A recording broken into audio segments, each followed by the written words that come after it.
ازيكم يا حبايب قلب ام مروكه؟ عاملين ايه؟ النهارده هنعمل مع بعض محشي الكرنب بطعم زمان وبطريقه سهله وبسيطه، وهنعرف اسرار التسويه المظبوطه مع بعض والحشوه المتماسكه، والطعم هيكون خطير بجد. يلا بينا نبدا، وما تنسوش تعملوا لايك للفيديو وسبسكرايب للشانل.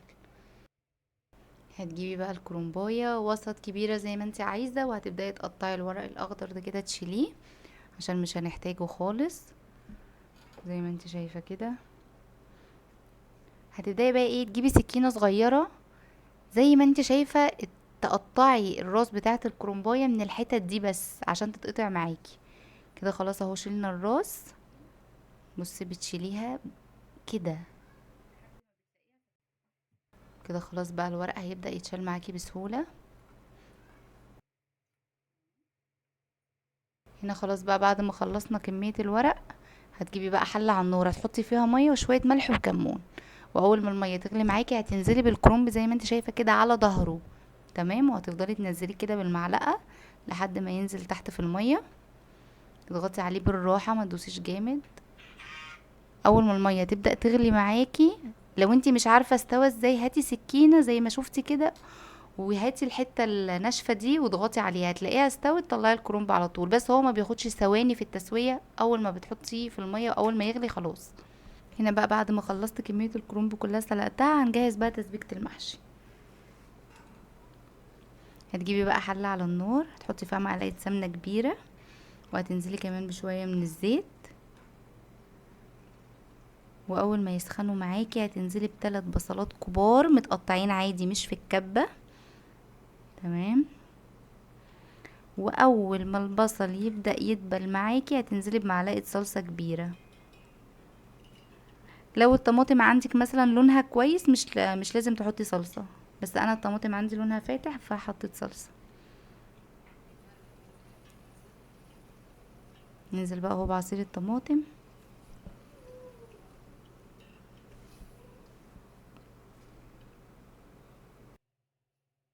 هننزل بقى معلقة كمون، معلقة من الملح، معلقة من الفلفل الأسمر، معلقة من البهارات، ومعلقة من البابريكا، ومعلقة من الكزبرة. هننزل بيهم كده على الطماطم، وهنمكس بقى التوابل معاها زي ما انتوا شايفين كده. هنسيب بقى الطماطم ايه تتسبك براحتها.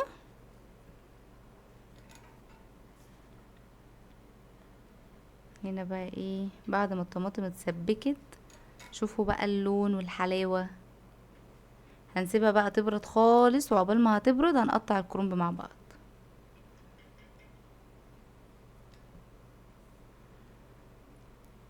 هتجيبي بقى الورقة كده، وهتقطعي الحتة التخينة دي كلها زي ما انت شايفة كده. ممكن بقى تحطيها في الحلة من تحت، ممكن ترميها براحتك. وهتقطعي الكرومباية بالحجم اللي يريحك الورقة. يعني انا مثلا هقطعها على 4 حتت عشان احنا مش بنحب الصباع كبير. طبعا كل واحد وليه حريته في الموضوع ده. هناخد بقى معلقتين من التسبيكة اللي احنا عملناها بتاعة المحشي، وهنحطهم على جنب، وهقول لكم ليه برضو. هنا بقى شبت وكزبرة وبقدونس مغسولين كويس اوي متصفيين، هننزل بيهم على الطماطم. ويا سلام لو عندك نعناع، بس يكون نعناع مجفف، بلاش الفريش عشان بيمرر. وهتنزلي بقى ببصلة نية. هتمكسي بقى الكلام ده كده مع بعضه.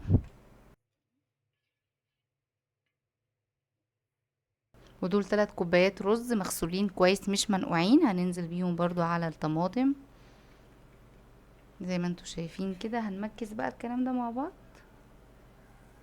شوفوا بقى الحلويات. هننزل بقى ايه بشوية زيت كده على الوش عشان يدي ايه الرز لمعة حلوة، وهنقلبهم كويس. هتجيبي بقى الورق زي ما انت شايفة كده، وزي ما قلتلك حسب الحجم اللي انت بتحبيه.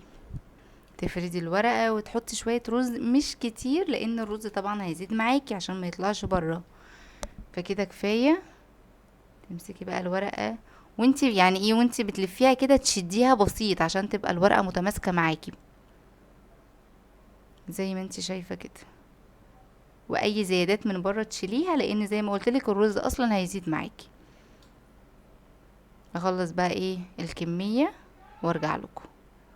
هنا بقى بعد ما خلصت الكمية، انا ما عملتهاش كلها لان احنا اتنين بس، شلت الباقي. هتجيبي بقى التسبيكة اللي انا قلتلك تحطيها على جنب، هتاخدي منها معلقتين تحطيهم في بولة زي ما انت شايفة كده، وهتنزلي بقى عليهم بأي شوربة عندك، شوربة فراخ، لحمة، بط، شوربة ماجي، اي حاجة موجودة عندك. بس ما تكتريش لان الكرنب ايه، احنا مش بنملاه شوربة للاخر عشان ما يعجنش منك. بتنزلي كده واحدة واحدة اهو زي ما انت شايفة. هتسيبي بقى الصف الاولاني باين، يعني ما تملهاش شوربة، تمام. وهنروح بقى نحطها على نار عالية، وهنحط عليها طبق او غطا اي حاجة عقبال بس ما تتشرب.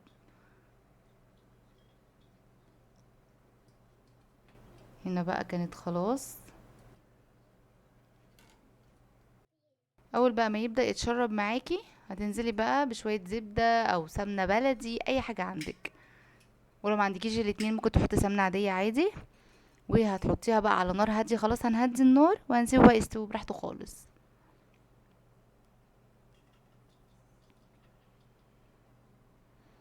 هنا بقى كان خلاص الكرنب استوى. شوفوا بقى متماسك ولونه احمر ازاي. عايزه اقول لكم اقسم بالله طعمه كان خطير. ما تنسوش بقى تعملوا لايك للفيديو، سبسكرايب للشانل، وتفعلوا زر الجرس عشان يوصل لكم كل جديد. وما تنسوش تقولوا رايكم في الكومنتس. وسلام.